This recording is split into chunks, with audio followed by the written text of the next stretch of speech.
Salut tout le monde, salut Catherine. Salut Pablo et salut à tous.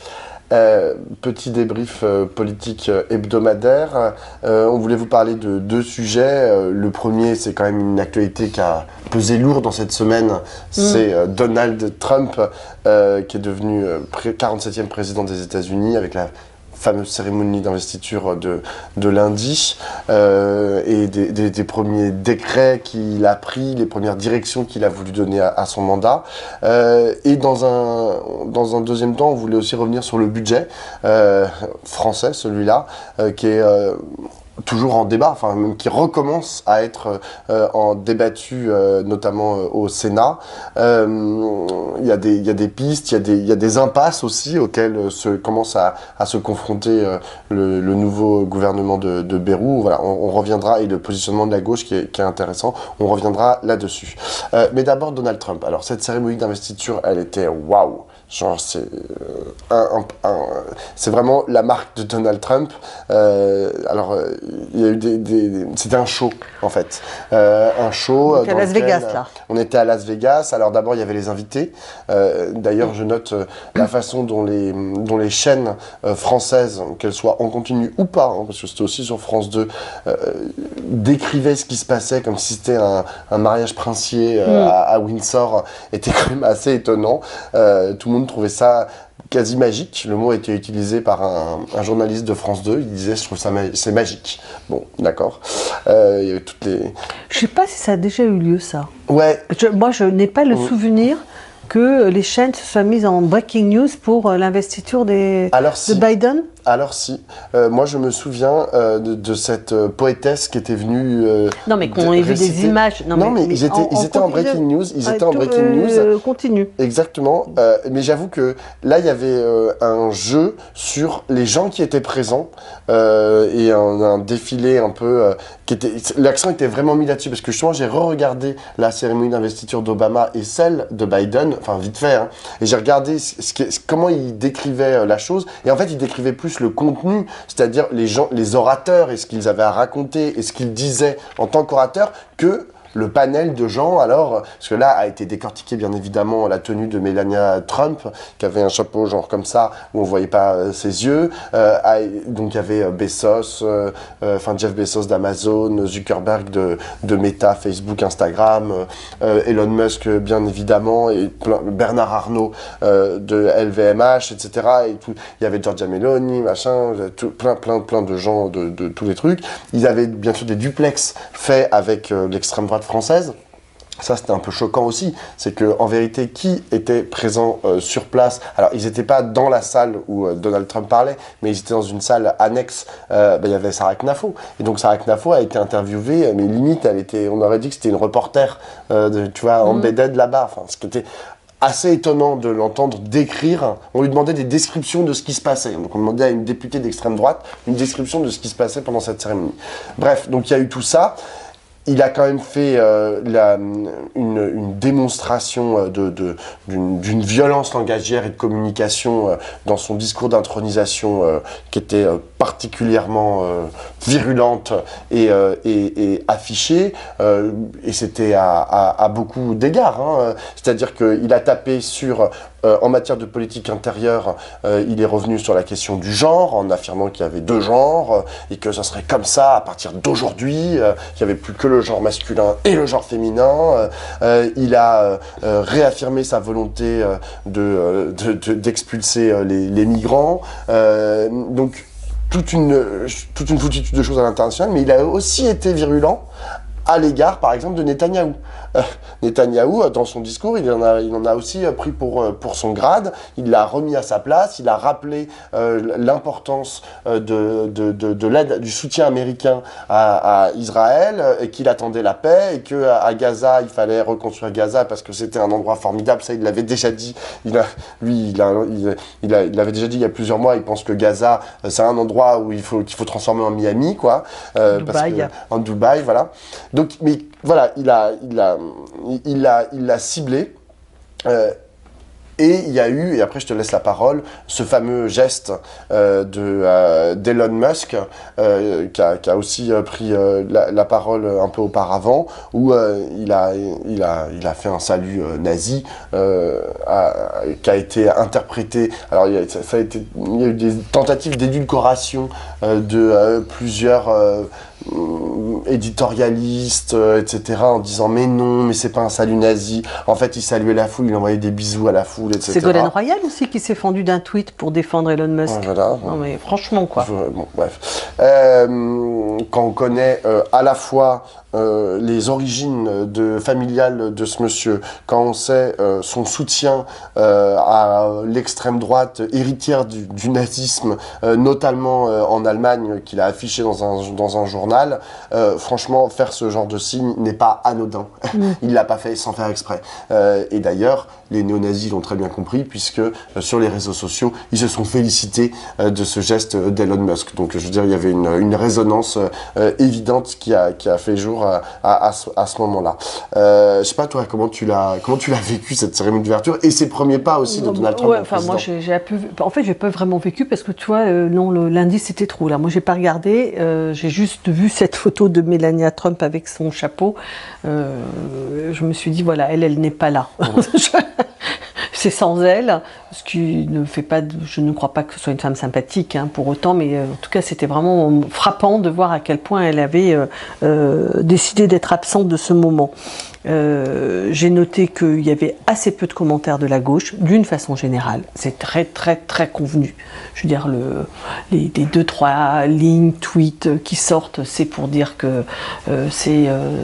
un salut nazi, le salut nazi de Elon Musk, c'est ça qui a concentré toutes les critiques de la gauche. Et sur l'accession au pouvoir de Trump lui-même, c'est-à-dire qu'il y a l'idée que c'est quelqu'un de très dangereux, de très qui remet en cause les libertés, les droits, etc. Mais il y a personne à ce jour, on verra, mais n'a vraiment produit une analyse et te tirer les conséquences de cela. Ça se joue un tout petit peu à l'échelle internationale et européenne, entre les ministres, les dirigeants de l'Europe. Là, tu as fait une newsletter où tu as raconté très bien ce point de vue. C'est-à-dire, en fait, là, il y a un début de confrontation sur comment on fait face à l'affaire Trump. Donc là, il y a en fait, derrière cette question de comment on fait face à Trump, engage l'analyse que l'on a de Trump. Est-ce que Trump, c'est un monsieur transactionnel, c'est-à-dire qu'en fait, ce qu'il veut, c'est faire du bise et que du bise, et qu'au fond, il n'y a que ça qui l'intéresse? C'est tout à fait certain qu'il veut faire du bise. Mais est-ce que c'est ça qui caractérise et résume et condense toute la politique de Trump? Moi, ce n'est pas mon point de vue. Je pense que c'est quelqu'un qui veut, ce qu'on a déjà écrit à 2-3 reprises sous différents angles dans la newsletter de Regard, quelqu'un qui est en train de remettre en cause tous les fondamentaux sur lesquels on s'est construit depuis 1945 et tous les acquis qui sont venus après, et voilà, c'est depuis 1945 et la suite, dans leurs imperfections, et probablement que leurs imperfections permettent aussi aujourd'hui leur démolition. Bref, moi, l'autre débat il y a 2 débats internes, je dirais, à la gauche, de la caractérisation de ce qu'est Donald Trump, puis la question de est-ce que c'est du blabla, grand causeur, petit faiseur. Bon, là, on a vu que c'était pas petit faiseur. Je veux dire, il est venu, alors c'était complètement grotesque, sa signature de ces décrets. Il était là, et puis il dit « Ah, un bon gros décret !» Non, mais tu vois... Et après, tu t'es stylo. Voilà, non, mais c'était... incroyable, quoi. Et sous les hurrahs et les vivas de la foule, et dans ces décrets, par exemple, je sais pas moi, il mobilise l'armée contre les migrants à la frontière, il licencie, là pour l'instant c'est pas le licenciement, mais on ferme immédiatement à partir de mercredi dernier tous les bureaux qui doivent travailler aux politiques inclusives. Donc toutes les fonctionnaires qui travaillaient sur ce sujet sont priés de rester chez eux en attendant leur licenciement inévitable. Et puis on a vu le décret qu'il a signé remettant en cause le droit du sol. Ça, je trouve ça plutôt intéressant comme histoire, parce qu'en fait, d'une part, les démocrates ont décidé de s'en saisir, et donc ça veut dire que cette question de comment on constitue un pays, et notamment la question du droit du sol ou du droit du sang ou de l'acquisition des nationalités, c'est une question qu'ils ont identifiée comme étant absolument cardinale et centrale, et c'est sur cette question-là qu'ils ont décidé de faire porter leurs efforts en commun, puisque vous savez que tous les États démocrates se sont alliés pour remettre en cause ça auprès de la Cour suprême, et qu'à ce jour, d'ailleurs, un juge de la Cour fédérale a suspendu ce décret. Donc il en va là, donc d'une part, de qu'est-ce que c'est que les États-Unis? Est-ce que c'est un régime basé sur la race, l'héritage, etc. Ou est-ce qu'on est américain parce qu'on vit et parce qu'on est né aux États-Unis? C'est quand même, ça engage une conception de l'Amérique. Et pour le débat que nous avons en France, puisqu'en fait c'est quand même un peu les mêmes questions qui se posent chez nous, c'est pareil, quoi. C'est une question sur laquelle il ne peut pas y avoir de recul. Et en l'occurrence, que les démocrates mènent ce combat, j'en suis fort aise. Donc le combat va s'engager sur le plan juridique, donc ça c'est certain qu'il va y avoir à certains endroits, probablement pas sur tous les sujets, mais des points, des endroits où il va y avoir de la résistance juridique. Au moment du précédent mandat de Trump, les États démocrates s'étaient opposés à sa politique anti-immigration, contre les immigrés, et ils avaient fait des États qui étaient des États protégés, dans lesquels on ne pouvait pas contrôler, faire subir par la police fédérale cette politique-là. Là, Trump, pareil, il engage le bras de fer contre les États démocrates pour dire si c'est ma politique fédérale qui va s'imposer à vos États, vous ne pouvez pas contrevenir. Donc là, c'est pareil, je pense que sur le plan juridique, ça va se jouer. Donc il y a de la résistance. Les institutions, ce n'est pas rien, et en l'occurrence, là, il y a l'histoire de la Constitution américaine et les institutions sur lesquelles les démocrates vont essayer de prendre appui. Tu veux dire un truc? Oui, je veux réagir à ça parce que ça fait écho avec un débat que j'ai eu hier sur un plateau télé avec un journaliste de France Info qui s'appelle Gilles Bernstein. Tu vas voir le lien, c'était à propos de Gérald Darmanin qui a annoncé la prison pour les narcotrafiquants. Et Gilles Bernstein affirmait que c'était vraiment un coup de maître politique dans la mesure où, je cite Gilles Bernstein, qui allait défendre les narcotrafiquants. Et que du coup, il y avait une espèce de dynamique générale, genre de l'opinion publique, sur voilà, le fait que on pouvait les mettre dans des prisons à haute sécurité, complètement isolées. Et moi, je lui ai répondu, qui va défendre le droit, en fait? Qui va défendre l'idée selon laquelle la double peine c'est peut-être pas super ok, ces gens ils vont sortir de prison, etc. Enfin tu vois, oui. Tout le reste. Et en fait c'est exactement la même chose avec Donald Trump. Et que c'est assimilé à de la torture. C'est de la torture blanche. Ah ben exactement. Oui. Et donc cette idée qui est très importante de dire en fait il y a des dynamiques qui sont très très fortes aujourd'hui qui veulent par exemple expulser les migrants ou qui sont par exemple en faveur de l'envoi de l'armée à la frontière mexicaine pour tirer sur les gens d'Amérique du Sud qui viendraient sur le sol américain, quand bien même elle serait portée populairement, c'est-à-dire qu'il y aurait une majorité de gens à qui si on pose la question ils répondraient oui. Ça ne veut pas dire qu'il ne faut pas la défendre, tu vois. C'est-à-dire qu'il y a des, comme tu l'as rappelé, tu as parlé des institutions, tu as parlé de la justice, à la fois en tant qu'institution, mais aussi en tant que valeur morale, et tu as parlé des partis politiques. Tout ça doit être, et de la conception des États-Unis, pour eux et chez nous, la conception de ce que c'est que la France, tout ça doit être mobilisé pour essayer de résister, même si on est minoritaire. Enfin, tu vois, dans un sondage ou même dans une élection. Enfin, c'est ça qui est important. Et je pense que c'est ça aujourd'hui qu'ont compris les démocrates. Moi, j'ai entendu les prises de parole de certains sénateurs et députés, notamment au moment des auditions, où ils ont auditionné certains membres de l'administration, la nouvelle administration de Trump, et notamment des femmes sénatrices, mais elles sont excellentes, vraiment une puissance de feu sur les audités qui était très très intéressante à voir.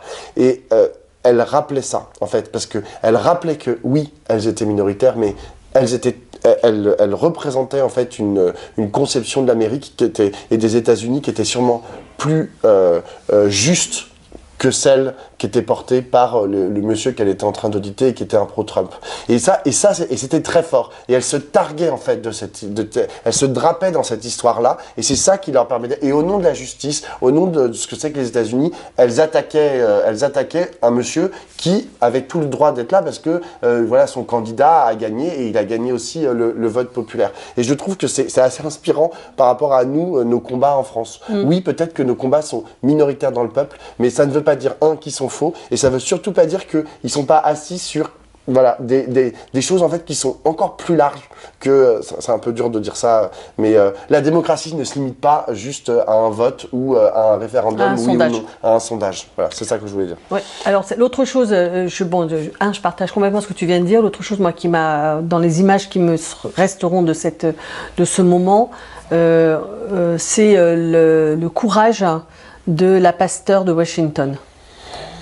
Parce que dans le genre, je veux dire, c'est quand même, Trump est un homme extrêmement menaçant. On vient de voir que, par exemple, il a retiré la protection à l'égard d'un de ses anciens conseillers républicains qui est menacé par Al-Qaïda. Je veux dire, et que donc sa vie est en danger, mais il s'est séparé de Trump, et donc Trump lui a retiré la protection auquel il avait droit. C'est-à-dire que la mort est possible. Trump peut t'envoyer à la mort. C'est ce qu'il fait avec cet homme-là. Et cette femme, qui est donc pasteur à Washington, a eu le courage de lui dire les yeux dans les yeux, vous nous faites peur. Bon, lors d'un prêche où il y avait voilà, qui est une tradition, au moment de l'investiture et qui représente les religions. Et elle a osé dire beaucoup de gens vous faites peur à beaucoup de gens. Et vous faites peur aux migrants, vous faites peur aux personnes trans, aux homosexuels, aux femmes. Vous nous faites peur. Et Trump, qui était comme ça, rien à foutre, j'écoute pas. Quand elle a dit vous nous faites peur, là il l'a regardé et il lui a dit toi t'es morte. Voilà. Et d'ailleurs après il s'est fendu d'une communication sur Twitter où il a dit de toute façon elle était nulle cette femme, c'est complètement hors de propos tout ce qu'elle a raconté. Enfin, c'est-à-dire qu'il l'a attaqué à dominem. Bien sûr. Et ce qui est notoire aussi, c'est le vocabulaire qu'il emploie, qui est un vocabulaire complètement infantilisant, parce qu'il dit toujours l'Europe est pas du tout gentille, il nous maltraite, je sais pas quoi faire. Il parle avec des mots qui sont des mots d'enfants. Ouais, c'est ça, comme si on était des enfants, lui, nous, enfin, il édulcore, alors que c'est un tueur. Voilà. Bon, voilà, je me suis dit, j'ai été frappée par la tristesse aussi dans les reportages des gens qui ont participé à la manifestation avant l'investiture de Trump. La peur, la tristesse, et donc il faut qu'il y ait des figures de courage et elle, cette femme, elle en est une, et il en faudra, quoi. Voilà, ça c'est... Et puis enfin, le troisième point sur lequel moi j'avais envie d'un peu insister, c'était sur cette question de l'IA. On y reviendra avec Pablo, on s'est dit que c'était vraiment un sujet sur lequel il faut travailler très sérieusement, davantage et vite. Donc il a annoncé 500 milliards d'investissements pour l'intelligence artificielle, 100 milliards tout de suite et 400 milliards à venir pour les 5 prochaines années. Je pense que d'abord ça nous montre qu'il n'y a pas qu'une manière de nous faire crever. C'est-à-dire qu'il a décidé de mener la guerre économique, de faire dry baby dry, c'est-à-dire de faire propulser des énergies fossiles en grande quantité. Mais là, il veut asseoir définitivement son pouvoir sur le reste du monde. Et je dis ça à propos, on pense souvent à l'IA à propos de l'information, de tout ce qui est l'information en fait. Or l'information, évidemment, ne se limite pas aux industries de l'entertainment, à l'information, à la production d'images, etc. Et notamment, je crois que se préparent des évolutions très profondes dans les armes qui vont se développer. Donc la conception de la guerre et la façon de faire la guerre. Trump annonce que tout le monde doit passer de 2 à 5% de son budget, alors c'est-à-dire plus 3. Vous voyez un peu le problème que l'on a là aujourd'hui pour trouver 0,5% d'économie. Donc passer de 2 à 5% le budget de l'armement dans tout le monde entier et évidemment, il a bien l'intention de vendre ses armes. Mais ce que je veux dire à propos des armes, c'est que ce sont des armes qui seront basées sur ces nouvelles armes conçues, pilotées avec l'intelligence artificielle. C'est-à-dire que ces espèces de totoches là qui pensent qu'on va aller vendre nos canons et nos fusils, mais je pense qu'ils sont ridicules. Mais c'est pas de ça dont il s'agit. Trump, il n'a pas décidé de se mobiliser pour faire vivre Dassault Systèmes, pas du tout. Parce que hier, moi aussi, toi, tu discutais avec Bernstein sur le droit, et moi, je discutais avec d'autres éditorialistes sur la question de la réaction de l'Europe. Et tout le monde disait, ah oui, c'est peut-être une opportunité pour que l'Europe, enfin, se ressaisisse et puis qu'elle développe son armement. Bon, d'accord. Son armement et que la France en tire parti puisqu'elle est la première fabricante d'armes en Europe. Mais j'ai trouvé ça complètement grotesque. En dehors du fait que je trouve qu'on peut faire mieux que de mettre 5% de notre richesse dans les armes, c'est juste que c'est pas nos armes qui vont être achetées, mais les gars, c'est les armes américaines et qu'on ne se sortira pas de la domination américaine parce qu'en fait, ce sont eux qui piloteront nos armes. Ce sont eux qui auront les moyens de savoir comment elles fonctionnent et qui enregistreront toutes les données qu'elles incorporent. Donc, il ne faut pas s'imaginer que l'industrie d'armement américain qui va être articulée aux investissements sur l'intelligence artificielle, ce sont des moyens, notamment à travers l'industrie de l'armement, d'asseoir encore plus la domination américaine. Moi, juste un mot. Ce qui est intéressant, c'est que dans ces 500 milliards, il y en aura une grosse partie qui sera consacrée à la construction d'entrepôts pour stocker des données.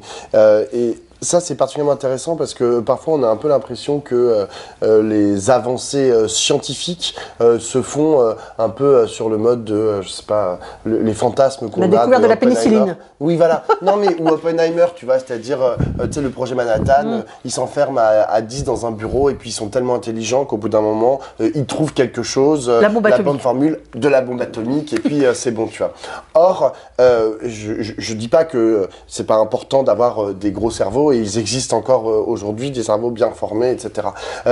Mais là, c'est assis sur une stratégie qui est industrielle, c'est-à-dire que l'objectif, c'est pas de récupérer les meilleurs cerveaux du monde, d'ailleurs ceux qu'ils font déjà via tout le fric qu'ils ont. Hein, je veux dire, au lieu d'être chercheur, quand tu as un bon chercheur en France et que tu vas gagner 5 000 € par mois au maximum, alors que tu es le meilleur du monde et que chez Google, on te propose plus d'1 million par mois, évidemment, c'est parfois, il y en a qui se disent, bon, on va aller chez Google et tant pis, et on va quitter l'école des ponts. Mais bon, la question industrielle, elle est très importante parce que c'est là-dessus qu'ils comptent asseoir leur domination. Aujourd'hui, la puissance en fait la puissance de feu de cette domination, elle est basée sur la capacité en fait à traiter des données et à traiter un maximum de données qui sont agglomérées, qui sont stockées en un minimum de temps. Je vais vous donner un exemple très simple, par exemple Catherine, tu as un téléphone portable. Hélas. Toutes les données, toutes les données que tu rentres dedans, voire les mouvements en fait que tu fais avec ton téléphone portable peuvent être enregistrés. Le problème, c'est que si on commence à faire ça avec tout le monde, tous les gens qui ont un téléphone portable, les stocks deviennent genre très importants. Et donc aujourd'hui, on ne peut pas stocker toutes ces données. Mais le jour où on pourra dire tous les mouvements en fait que fait ton téléphone portable et l'associer en fait à des tâches que tu pourrais faire et donc du coup derrière orienter des publicités machin et faire un profil type de finalement qui est Catherine Tricot. le jour où on pourra faire ça... C'est pas que pour faire de la pub, par ailleurs. C'est pas que pour faire de la pub, non, c'est parce qu'on pense à ça. Bien sûr. C'est la version grand soft. public. Exactement. C'est la version soft. Voilà. C'est la version soft, tu vois. Mais après, on peut faire un profil type de qui est Catherine Tricot. Ah, c'est une gauchiste, machin, et potentiellement, elle peut commettre tel type de délit. Non, pas du tout, elle peut être tout gauchiste. Mais voilà, mais je veux dire, ça vient du fait qu'on va être capable de traiter un maximum, et c'est vraiment, mais c'est débile, enfin, on peut traiter un maximum de données en un minimum de temps. Et ça, c'est un danger. Et si on donne à un pays comme les États-Unis, qui ont des objectifs, qui auront et qui ont déjà les objectifs voilà, qu'on ne peut pas trop calculer, ça va poser un problème. Et donc là, c'est vrai que c'est aussi à l'Europe, c'est aussi aux autres pays du monde de leur dire soit vous ne faites pas ça, mais ça va être un peu compliqué au nom de leur souveraineté de leur interdire en fait de pratiquer ce genre de politique industrielle, scientifique, soit de se doter de moyens pour contrer leur puissance de feu, ce qui va être très compliqué. Voilà, moi pour l'instant je ne sais pas très bien comment on fait si on a les moyens de récupérer, de rattraper le retard, de retrouver un Internet qui ne soit pas totalement dépendant des États-Unis, des réseaux sociaux qui ne soient pas complètement américains, ça je ne sais pas. Par ailleurs, ce que j'aimerais bien, c'est qu'on s'interroge sur la question, qu'est-ce qu'on vise à faire, qu'est-ce que c'est que notre finalité. C'est pas du tout que par ailleurs, je pense que sur l'intelligence artificielle, il faut avoir une réflexion ouverte. C'est-à-dire que je ne considère pas, loin s'en faut, que l'intelligence artificielle est une mauvaise technique. Voilà, évidemment, le problème, c'est que là, je pense encore plus que d'autres, à l'égal de d'autres choses, comme la manipulation génétique, etc. Je pense que là, véritablement, il y a la question du contrôle social, politique, démocratique de ces techniques. Elles sont absolument fondamentales. Deuxième sujet, le budget. Alors, donc là, c'est assez intéressant ce qui est en train de se passer. Enfin, intéressant. Moi, je dis que François Bayrou et son gouvernement... Ils ont une mission impossible à relever et que, hélas, François Bayrou n'est pas Tom Cruise et donc il ne relèvera pas cette mission. Je ne vois pas, là je commence à voir poindre exactement ce dont on se doutait depuis le moment où il a été nommé. Je vois poindre des problèmes majeurs en fait les directions que veulent donner les parlementaires, parce que ça un point d'abord en introduction. On donne beaucoup d'importance, je trouve, beaucoup trop d'importance au gouvernement. C'est qu'est-ce que pense le gouvernement, qu'est-ce qu'elle pense la ministre du Travail, qu'est-ce qu'elle pense Elisabeth Borne sur tel ou tel point du budget. Le seul problème, c'est que c'est pas eux qui décident en fait, ce sont les parlementaires. Et que là, on est en train de le voir. C'est-à-dire qu'au Sénat, vous avez des sénateurs LR, donc qui sont censés être soutien du gouvernement, et qui décident, alors même que le gouvernement avait fait des propositions de raboter le budget de certains ministères, madame la sénatrice Estrosi Sassone, qui est une sénatrice LR, elle prend la parole, elle dit non, pas du tout, on n'est pas du tout content, on va pas du tout raboter la prime rénov, nous on remet la prime rénov dedans. C'est-à-dire qu'elle va complètement contre son gouvernement, elle en a rien à fiche.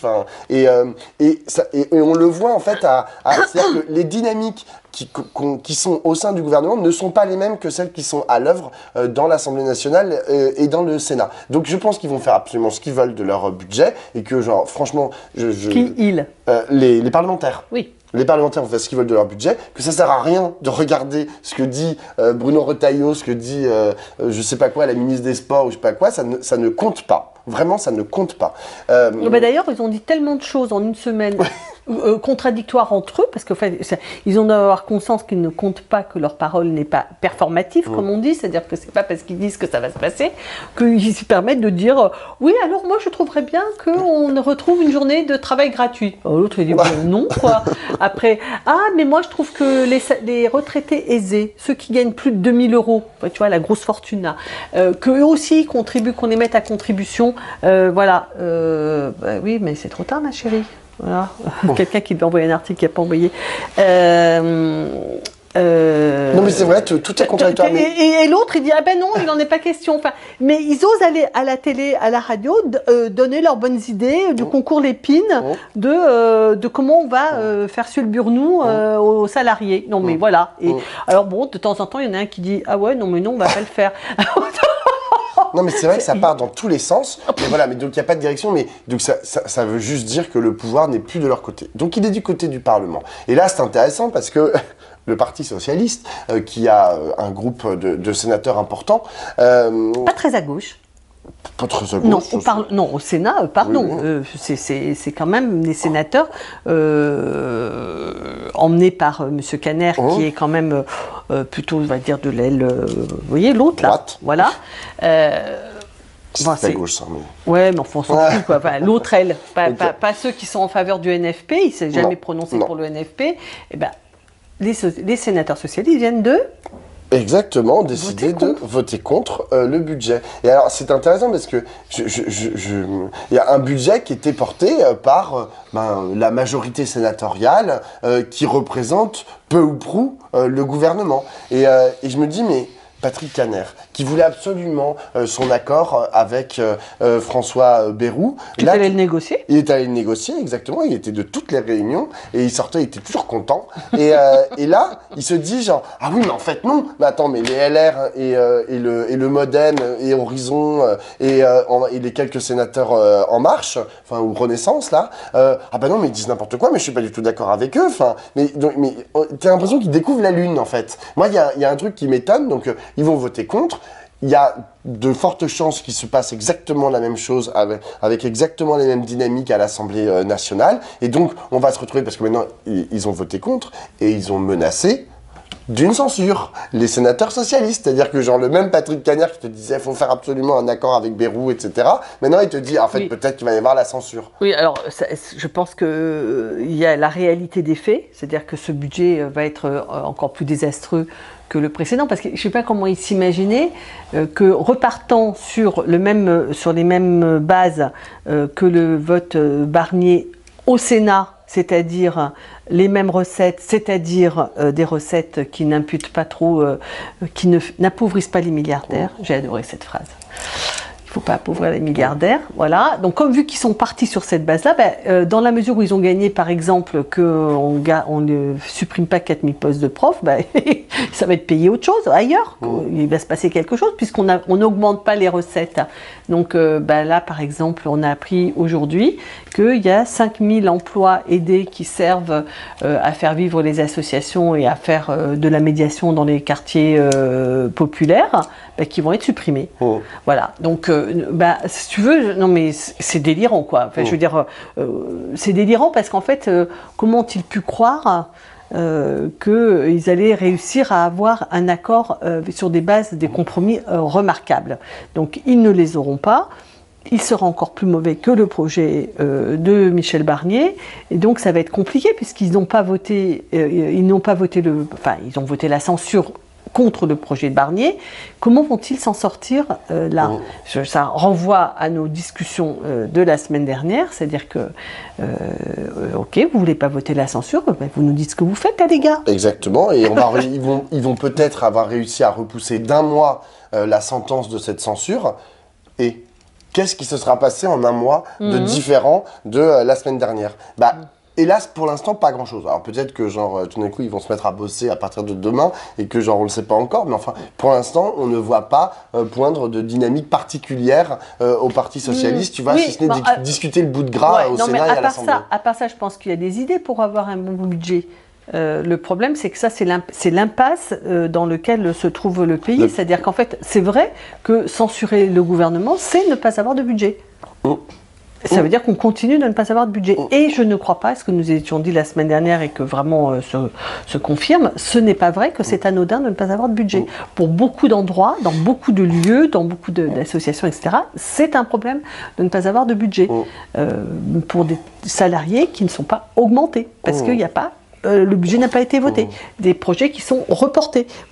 Voilà, en attendant le budget. Donc reporter 1 mois, ça va. Reporter 2, ça va. Reporter 5, ça devient compliqué. Et voilà, et s'inédier, ça devient... Parce que du coup, il y a des projets qui vont certainement être abandonnés. Ouais, non, mais c'est tout à fait juste. Mais c'est vrai que quand tu vois les orientations qui sont portées par ce budget-là, je vais donner 2 exemples, moi, qui me paraissent genre vraiment mais hyper choquants. Le premier, c'est la baisse de la dotation au ministère des Sports, dont pourtant Macron avait dit après les Jeux Olympiques, on va continuer, c'est notamment l'héritage. pour le sport, voilà, c'est l'héritage, machin.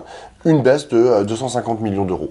Voilà. Alors du coup, évidemment, la ministre... Combien? Sur quel pourcentage? Je crois que c'est 30%. C'est 30%, exactement. Et alors, la ministre n'est pas du tout contente. Alors, encore une qui prend la parole en disant écoutez, je suis pas du tout content genre que mon gouvernement propose une baisse de 30% de mon budget. Enfin, du coup, elle est furieuse et on peut la comprendre.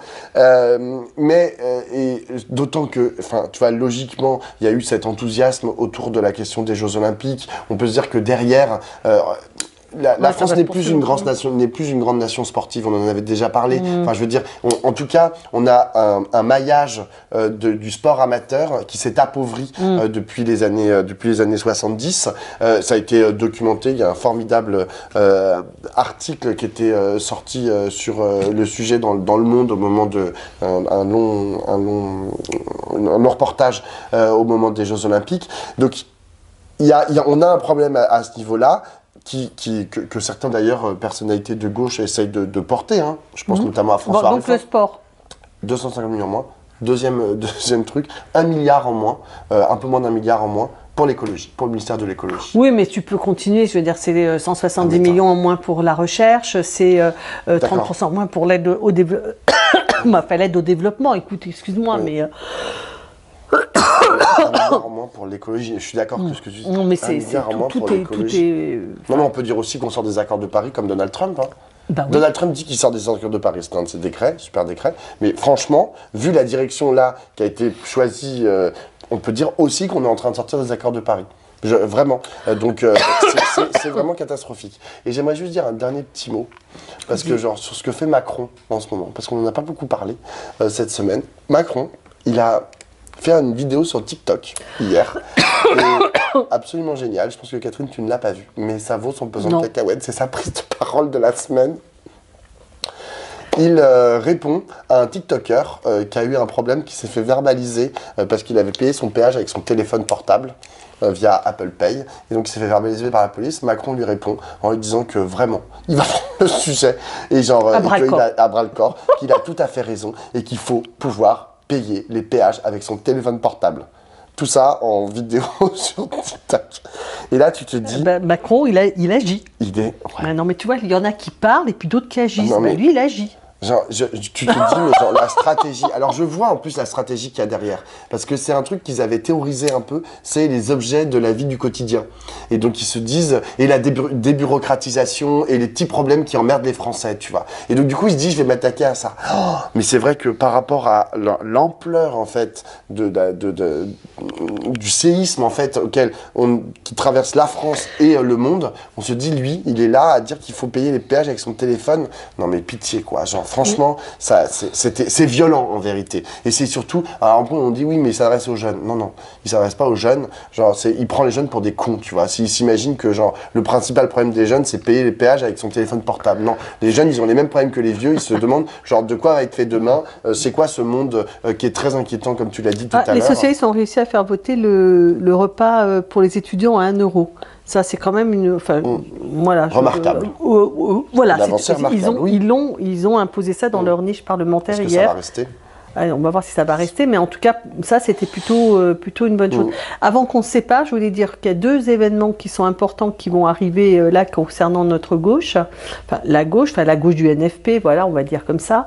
Il y a les élections municipales à Villeneuve-Saint-Georges, dont le premier tour est dimanche, avec la France Insoumise qui part avec seul et évidemment des habitants, d'une part, et d'autre part, une liste qui a été constituée avec le Parti communiste qui conduit la liste et les socialistes et les écologistes. Donc je crois que c'est vécu par tout le monde comme une sorte de test. qui ne sera probablement pas reproductible à l'infini, puisque c'est Louis Boyard, donc le député qui est de Villeneuve-Saint-Georges et qui est très populaire, qui conduit la liste. Jean-Luc Mélenchon a fait le déplacement hier soir pour le soutenir, mais ça va donner un peu, ça va permettre de prendre la mesure de l'influence de la France insoumise dans les quartiers populaires, notamment des banlieues des grandes villes comme Villeneuve-Saint-Georges. Voilà, donc c'est pour dire que ça va être quelque chose qui va avoir, à mon avis, beaucoup d'importance. Et c'est dimanche, franchement. Et c'est dimanche-là, et ça va avoir beaucoup d'importance pour la suite de l'histoire des élections, notamment municipales de l'année prochaine. Et puis l'autre chose, c'est le 29. Alors le 29, c'est quoi comme jour? C'est mercredi. Mercredi. Donc mercredi soir, Lucie Castet et Marine Tondelier qui avaient lancé un appel qui s'appelait Travailler. Gagner ensemble. Gagner ensemble, voilà. Faire gagner. Il n'y avait pas une histoire de travail, je sais pas quoi, non, dedans, je sais plus. Bon, bref, elles avaient lancé un appel, à mon avis, qui n'a pas dû avoir un succès de folie, puisqu'on n'en entend plus tellement parler, mais néanmoins, elles ont décidé de faire leurs vœux toutes les deux, et d'inviter toutes les forces du NFP, qui vont donc se retrouver ce soir-là, pour débattre, travailler, si tant est qu'on peut travailler tous ensemble assistant dans une soirée, mais enfin il y aura des tables rondes, etc., c'est des gens qui vont s'exprimer sur des différents sujets, notamment stratégiques, et donc ça va être, je pense, un moment important et intéressant pour prendre un peu la mesure des tensions, convergences, de ce qui reste et de ce qui ne reste plus du nouveau Front populaire, sachant que, bon, bah, on va y revenir cette semaine, hein, mais il n'y a pas tellement de solutions en dehors de retrouver les moyens de se parler et de faire ensemble. La gauche ne peut pas gagner en étant divisée, et plus que divisée, en se détestant cordialement, quoi. C'est tout à fait juste. Et bien voilà, les deux rendez-vous dimanche. C'est Pablo qui anime. Et c'est moi qui anime, oui. J'osais pas le dire, mais. Pablo, j'avais oublié. C'est moi qui anime la cérémonie cette soirée organisée par Lucie Castet, Marine Tondelier et en vérité toute la gauche. Hein. Oui, tout le monde sera là. Tout le monde sera là. Voilà, de LFI au Parti Socialiste, tout le monde sera présent. Voilà, la semaine prochaine. C'est où? C'est à Saint-Denis. Ah bon, voilà, à Saint-Denis. Sur ce, à la semaine prochaine. Ciao, ciao.